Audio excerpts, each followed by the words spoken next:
Closing scene. Emily, now in a new, supportive environment, is seen sketching again. This time her drawings are bright, filled with a sense of freedom and possibility. The final scene shows her writing in the notebook she had discovered in the attic, a final whispered message in her own hand: "I am still here." The night it happened was just like any other. The air in the house was thick with tension, the kind of tension that built up over days, months, and years. Emily could feel it in the pit of her stomach, gnawing at her, as if the night were an inevitable storm waiting to break.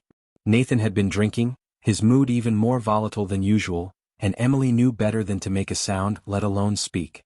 Her mother was already in the kitchen, quietly washing dishes, avoiding the confrontation that was about to unfold. It started over something trivial, as it always did. Nathan was irritable, muttering about the state of the house, about how Emily never did enough, about how she was a burden to him. He shouted at her to do the laundry properly, to make sure the dinner was exactly right. Emily tried to comply, always trying to be the perfect daughter, always trying to avoid his wrath. But no matter how hard she tried, it was never enough. His expectations were endless, and the smallest mistake would send him into a rage. "You can never do anything right," Nathan bellowed, his face contorting with anger. His hands clenched into fists, and Emily felt the familiar knot of dread tighten in her chest. She had learned to be silent in these moments, to say nothing, to just keep her head down and pray the storm would pass. But this time something inside Nathan snapped. In his fury, he grabbed her by the arm and yanked her towards him, his grip like iron, digging into her skin. "You think you're so clever, don't you?" Nathan hissed, his breath hot on her face. "You think you can escape the consequences of your failures? Well, let me show you what happens when you disappoint me." Emily tried to pull away, her heart pounding in her chest, but Nathan was too strong. Her mother, standing in the doorway, said nothing, her face pale, her eyes avoiding the scene unfolding before her. Emily's mother had long since given up on intervening, had long since resigned herself to the belief that this was just how things were. The fear that had paralyzed Emily for so long now gripped her mother as well, and neither of them knew how to escape. Nathan dragged Emily into the small, dimly lit bathroom, slamming the door shut behind them. She struggled, her heart racing, but there was nowhere to run. Nathan pushed her roughly onto the cold, tiled floor, and as she lay there, terrified and confused, he loomed over her like a predator. His hands were trembling now, but it wasn't out of fear. No, it was out of pure, unrestrained anger. He was enjoying this, Emily realized in horror. He was relishing the control he had over her.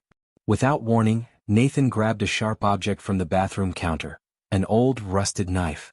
It gleamed in the light, and for a moment Emily froze, unable to comprehend what was happening. She tried to scream, but her throat clenched, the terror seizing her voice. "You'll never speak again," Nathan spat, his voice low and threatening. "I'm going to make sure of that." The words barely registered in her mind before Nathan's hands were upon her, forcing her head back. Emily tried to twist away, but he was too strong. The blade of the knife pressed against her throat, cold and unforgiving, and with a sickening sense of finality, he struck. The sharp pain seared through her, and a strangled gasp escaped her lips. Blood spilled, dripping down her neck and pooling on the floor, but the worst was yet to come. Nathan's eyes were wild with satisfaction as he continued, severing the fragile tendons in her throat with cold precision. The pain was unbearable, but Emily couldn't cry out. Her voice was gone, taken from her in one brutal act. Her vision blurred, the world spinning as she struggled to breathe. The only sound she could hear was the rush of blood in her ears, drowning out everything else. When it was over, Nathan stood over her, panting, his face flushed with rage. He wiped the blood from his hands as if cleaning up a mess he had made, then looked down at her with a twisted smile. "You'll never be able to speak again," he muttered, his voice low and dangerous. "No one will believe you. No one will ever know what I've done." Emily lay on the floor, her breath shallow, her body trembling. She couldn't move, couldn't speak, couldn't even call out for help. Her world had been reduced to a blur of pain and darkness, and as she closed her eyes, a single thought echoed in her mind. She was alone. The days that followed were a blur of silent suffering. Her throat, though no longer bleeding, felt like it was made of fire. She could hardly swallow, let alone speak. Every attempt to make a sound resulted in a rasping breath, a sound that no longer resembled a voice. It was as if Nathan had stolen a part of her, a part that could never be reclaimed. Her mother said nothing, her eyes hollow with the knowledge of what had happened, but she did nothing to help her daughter. In the days that followed, Emily tried to communicate through gestures, through the written word, But Nathan made it clear that he would not tolerate her attempting to speak in any form. He would punish her more severely if she ever tried to utter a word. The silence between them became suffocating, a thick, oppressive fog that Emily could never escape. She was now completely at the mercy of Nathan, unable to fight back, unable to even ask for help. The final blow was not just the physical violence Nathan had inflicted upon her, it was the psychological terror that followed. Emily had become a ghost in her own home, her ability to express herself taken away, her mind spinning with a torrent of unspoken words. She felt as if she were fading, becoming less than a person, her identity lost in the silent void. Nathan had not just cut her voice, he had cut away the very core of her being. And yet, as Emily lay in her bed that night, her body bruised and broken, a whisper formed in her mind, a whisper so quiet, so faint that she almost didn't hear it. But it was there, lingering in the dark corners of her thoughts. His name. Nathan's name. And for the first time since the attack, Emily realized something that terrified her even more than the violence he had done to her. She had not been silenced. Her voice was gone, but her mind was still free, and the nightmares had only just begun. In the days following the brutal attack, Emily became a shadow of the girl she once was.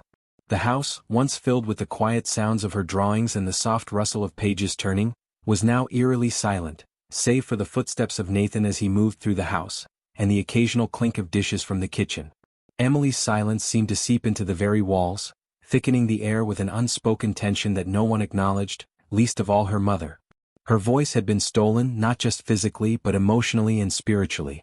She felt like a ghost in her own home, her presence barely noticed by those around her. Nathan's cruelty had succeeded in erasing her from the world. Her mother no longer looked at her with the same care, her eyes glazed over as she pretended everything was normal. Her once vibrant, artistic spirit had been trapped inside her, unable to express itself. Every word she tried to form in her mind felt like a dagger, a reminder of the person she could no longer be. Her mother, too, seemed to retreat further into herself. The woman who had once held Emily close, whispering soothing words in the night, now seemed to exist in a fog, her gaze distant as she went about her daily chores, all while ignoring the obvious signs of abuse. Emily couldn't understand it. Didn't her mother see what had happened? The blood that still stained the bathroom, the bruises that would occasionally surface on Emily's arms? But no, her mother said nothing, never raised a voice, not even in the privacy of their home. Instead, she believed Nathan's lies about Emily's behavior, about how Emily was too sensitive and needed discipline, feeding into the narrative Nathan had carefully constructed. Emily's only form of communication now was through her art. With a pencil in her trembling hand, she would sketch the horrors she could no longer voice, the unspeakable terror that had become her life. Each drawing became a silent scream, a desperate plea for someone to understand. But as the days passed, her artwork began to change. The light, soft lines of her earlier drawings faded into darker, more chaotic sketches. Figures twisted in agony, shadows that crept around her, faces that had no features except for empty, hollow eyes. In one drawing, she sketched herself standing in a barren, endless field, the silhouette of her stepfather looming in the distance, his shadow swallowing her whole. In another, she drew a dark, twisted forest with sharp, jagged trees, her tiny figure stumbling through it, unable to find a way out. But the most chilling of her creations was one she kept hidden in the back of her sketchbook, a drawing of herself, eyes wide in terror, standing in front of a mirror. Her reflection, however, was distorted, an amalgamation of shadows and broken lines, an image of something she could no longer recognize. It felt like she was losing herself, piece by piece, with every stroke of the pencil. Despite the pain, Emily couldn't stop drawing. It was the only way she could keep the fragments of herself intact. The art became her sanctuary, the only place where she could escape the suffocating silence of her life. Each page she filled was a small rebellion, a silent protest against the world that had imprisoned her. But the darkness in her artwork was growing, and with each new drawing, Emily could feel the weight of her emotions pressing down on her. She could no longer ignore the fear, the hopelessness that seemed to consume her. And yet, there was still a flicker of something deep inside her, a small, fragile ember that refused to be extinguished. It was her silent cry for help. Even though she had no voice, even though her mother had turned a blind eye, Emily's soul was still alive. The world outside was closing in, but her heart refused to surrender to the terror. It whispered to her in the dark, telling her that one day she would find a way to escape. But for now, Emily remained trapped in the suffocating silence, with only her art to bear witness to the suffering she endured. Each drawing was a testament to her pain, a quiet scream for freedom that echoed through the empty spaces of her world. The nightmares came slowly at first, just fleeting shadows in the corners of Emily's consciousness, but soon they overtook her sleep entirely. Each night, as her eyes closed and she drifted into a restless slumber, she found herself pulled into a dark, distorted world. One where the lines between reality and nightmare blurred beyond recognition. In these dreams, Nathan's presence was omnipresent, lurking in every corner, filling every inch of her vision with a suffocating sense of dread. But he was never just Nathan. No, in the twisted realm of her dreams, he was something far more sinister. His features shifted, melting and contorting into grotesque shapes, as if her subconscious mind was trying to depict all the malice he had forced upon her. His face would grow monstrous, elongated, with a mouth too wide, full of sharp, jagged teeth that seemed to drip with venomous intent. His eyes glowed with a sickly yellow hue, reflecting the anger and cruelty she had come to know all too well. The nightmares were always the same, Nathan looming over her, his grip tightening around her throat, his breath foul against her skin. She would try to scream but nothing would come out. Her voice, the one thing she used to fight back, was gone, stolen not just by him but by her own fear. The silence in her dreams was worse than anything Nathan had ever done to her in the waking world. She would try to run, to escape, but her legs would fail her, her body frozen as if she were trapped in a nightmare of her own making. In every dream, Nathan would laugh, a deep, guttural sound that made her bones feel as though they were shaking apart. It was the kind of laugh that sent shivers crawling down her spine, the sound of someone who knew they held absolute control and reveled in it. His hands would reach out for her, and she could do nothing but look into his eyes, those eyes that held all the malice and fury he had ever directed at her. But despite her inability to scream or fight, something strange began to stir within Emily.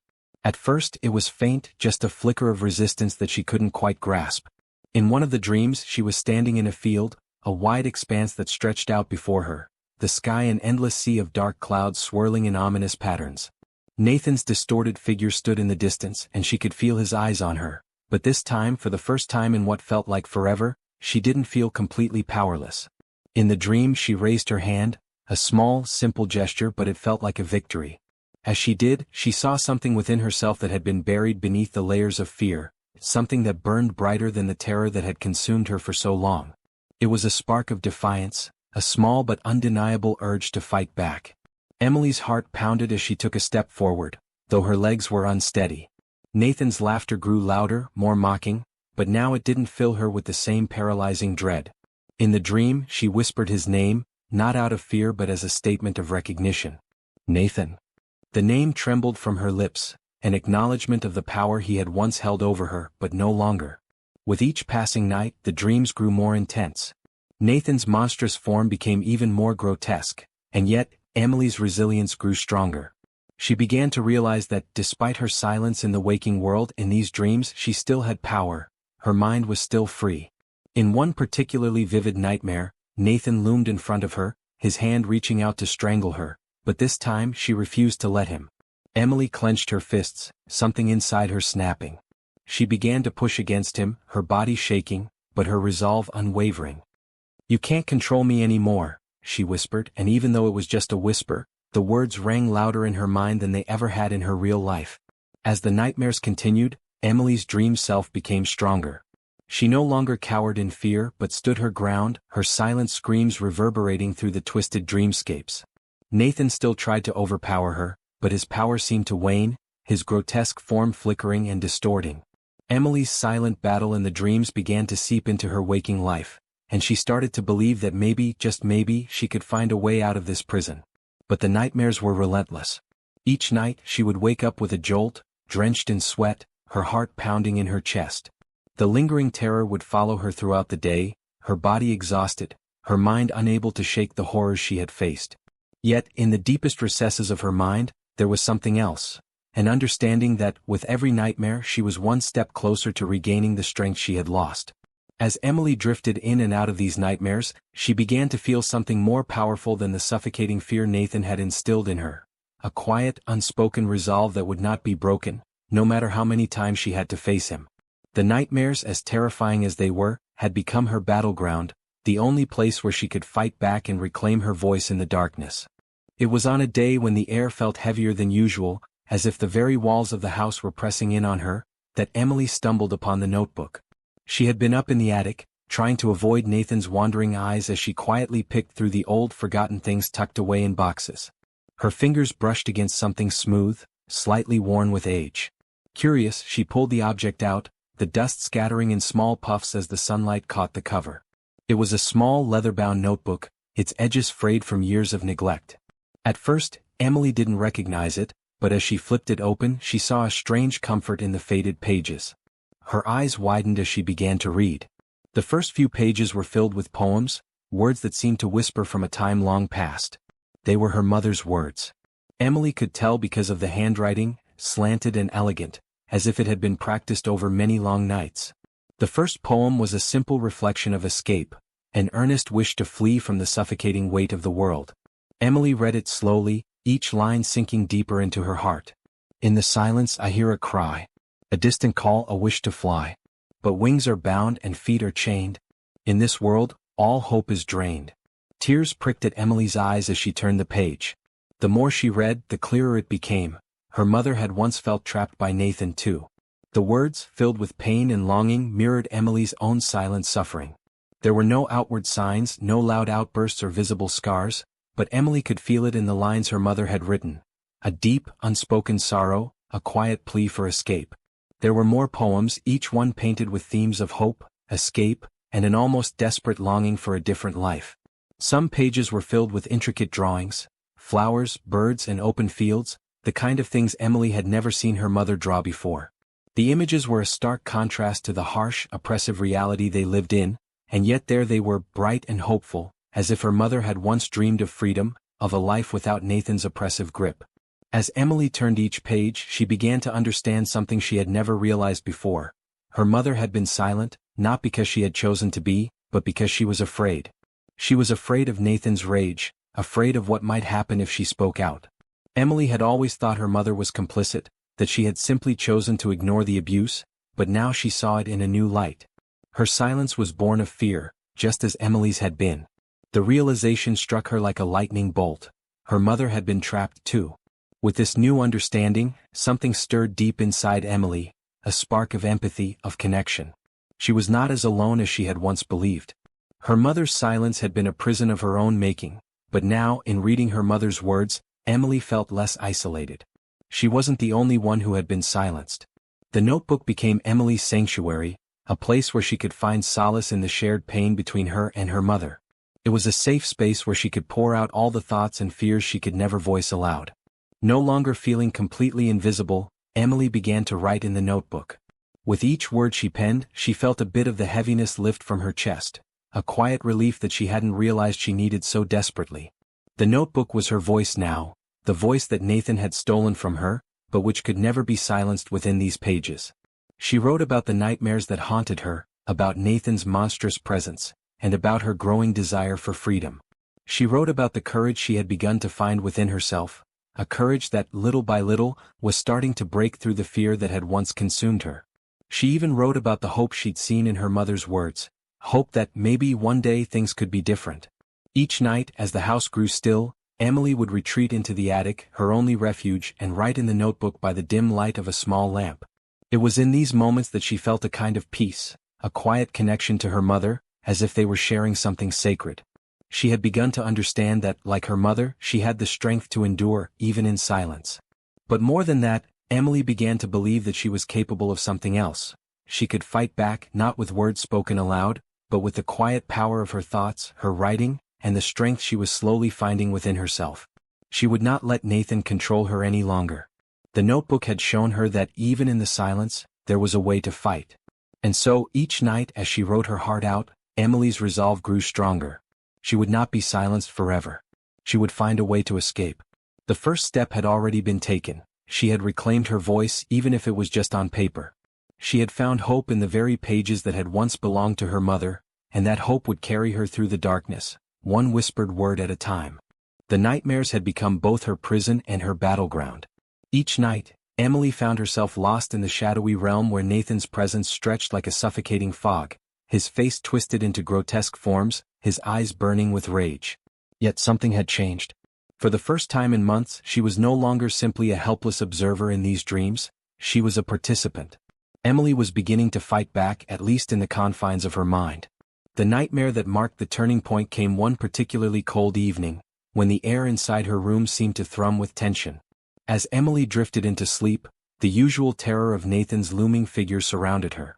He stood in the center of the dreamscape, a hulking, monstrous silhouette, his features distorted by years of cruelty. He loomed over her, mocking her silent existence, reveling in her fear. His laughter echoed, hollow and unsettling. But tonight something was different. Emily's dream self stood firm, shaking with a mixture of fear and defiance. Her throat, still scarred from the violent act that had stolen her voice, felt strangely alive. The numbness that had haunted her for so long seemed to fade, replaced by a pulsing heat, a strange energy coursing through her. Her hand clenched into a fist, her jaw set in silent determination.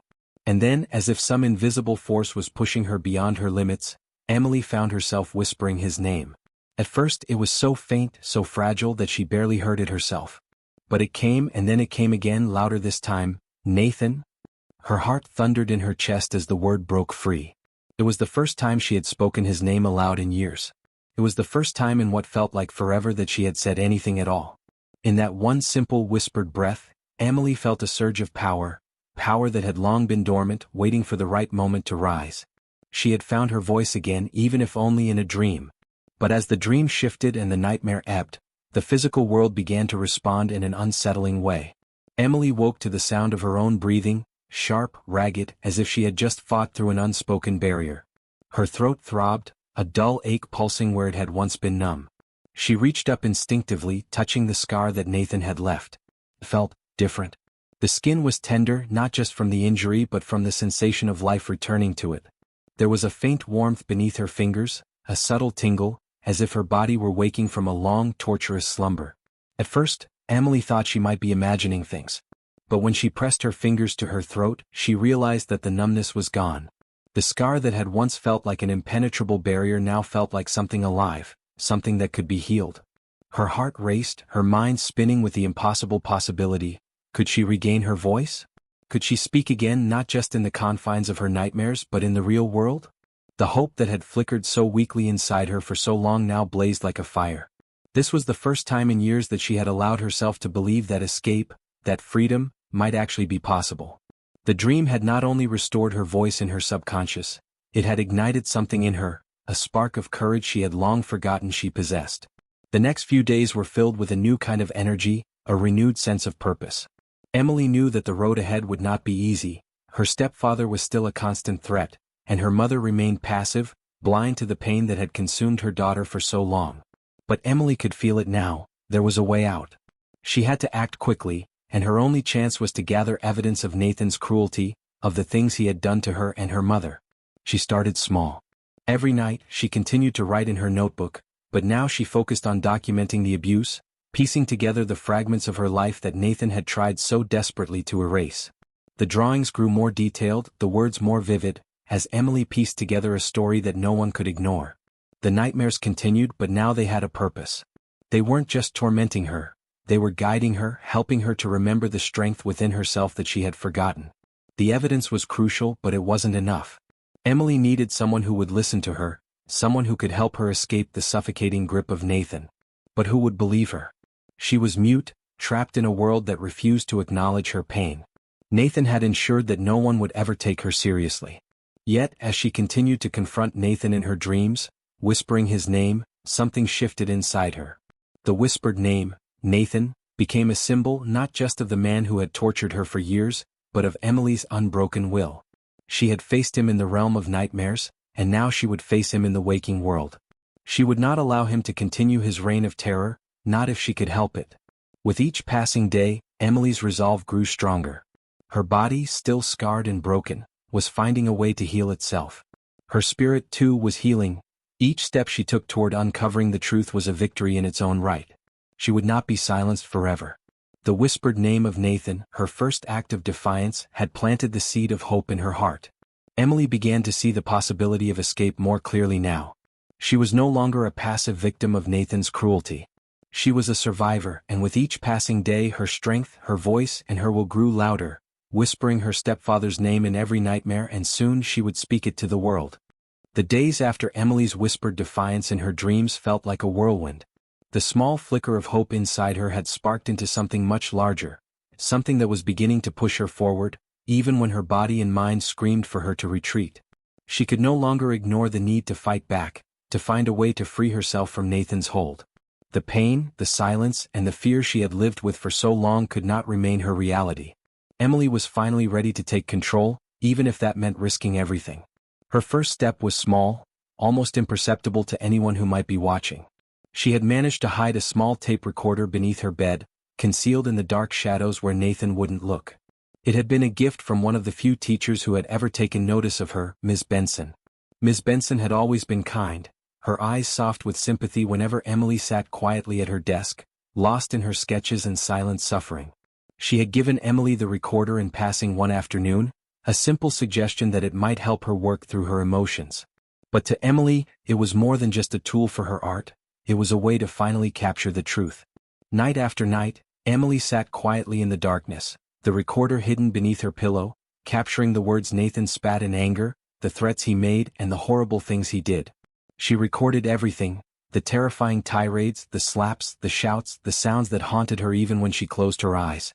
The device was tiny, almost indiscernible in the gloom of her room, but it was her weapon now. It was the only way she could fight back, the only way she could prove to the world what Nathan had done to her and to her mother.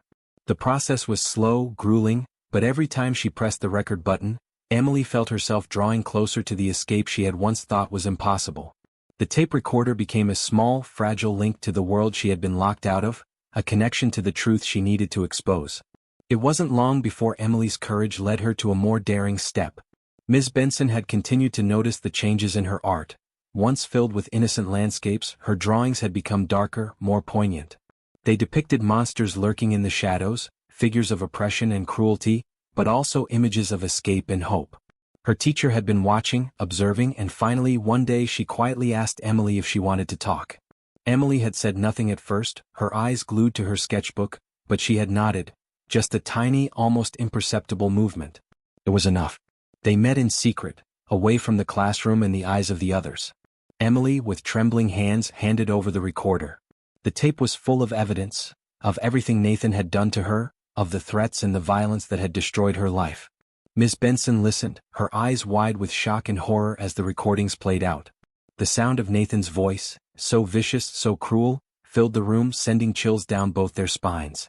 Emily watched Miss Benson carefully, her heart pounding as she anticipated the inevitable response. Would she believe her? Would she help her? To her relief, Miss Benson's reaction was one of quiet understanding, her face set with determination. "Emily, I'm going to help you," she said softly, her voice steady but filled with emotion. "You don't have to go through this alone." And so, with Miss Benson's support, the battle began. The confrontation didn't come all at once. There were many hurdles to cross, many moments of doubt, fear, and uncertainty. Emily's world had always been confined to the walls of her home, where Nathan's anger ruled everything, and her mother was powerless. But now, for the first time, Emily found herself reaching out to the world beyond those walls, even if it was a slow, hesitant crawl. The first step was speaking to her mother. Emily had always feared her mother's reaction, knowing that she was too afraid to stand up to Nathan, too passive to protect her daughter. But with the recordings in hand and Miss Benson's steady encouragement, Emily felt ready, even if her heart was filled with dread. It was time to show her mother the truth. Sitting across from her in the living room, Emily handed her the tape recorder. Her mother's face contorted in confusion as she pressed play, listening to Nathan's voice fill the room. Emily's heart broke as she saw the disbelief in her mother's eyes, disbelief that had nothing to do with the reality of the situation, but everything to do with the years of manipulation and control Nathan had woven around her. She had never seen her mother like this before.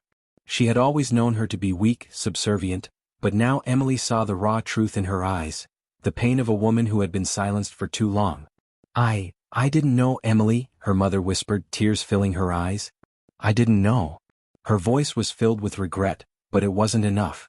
Emily had spent years waiting for her mother to wake up, to see the truth, but now she realized that her mother had been trapped in the same cage as her. Both of them had been silenced, bound by Nathan's cruel reign. But now it was Emily's turn to take control, and she wasn't going to let Nathan continue to rule over them. With Ms. Benson's help, they went to the authorities, showing the tapes as evidence of Nathan's abuse. The process was long and painful. Emily's world was upended as they went through the motions of filing reports, speaking to social workers, and meeting with law enforcement. Each step felt like a battle. Each encounter with the police felt like a painful reminder of how long she had suffered in silence. But Emily's courage grew with every step. She could feel the walls she had lived behind for so long beginning to crumble. The nightmares, the whispers of Nathan's name, no longer held the same power over her. She was no longer a passive victim. She was fighting back, and she was no longer alone. Eventually the truth came out. Nathan was arrested, and the veil of silence that had surrounded Emily and her mother was lifted.